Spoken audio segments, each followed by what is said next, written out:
Right, I'm going to show you yet again the quick way to wash your board. I don't know how many times I've shown this, but I can still see people doing it different ways. So what you do, you drench it with water. That's it, you've poured it with water, but loads and loads of water.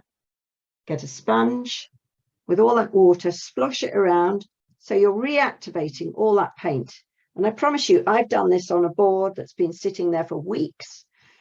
As long as you make it really, really wet, reactivating all the paint. And I get one of my little cloths and just wipe. I'm pressing very hard, wipe it all off in one, turn the cloth and straight down. That's how quick it is. If you use this cloth and wipe backwards and forwards, what you're actually doing is sort of taking the dirt and ingraining it into the surface. Right, so it's just a straight wipe down.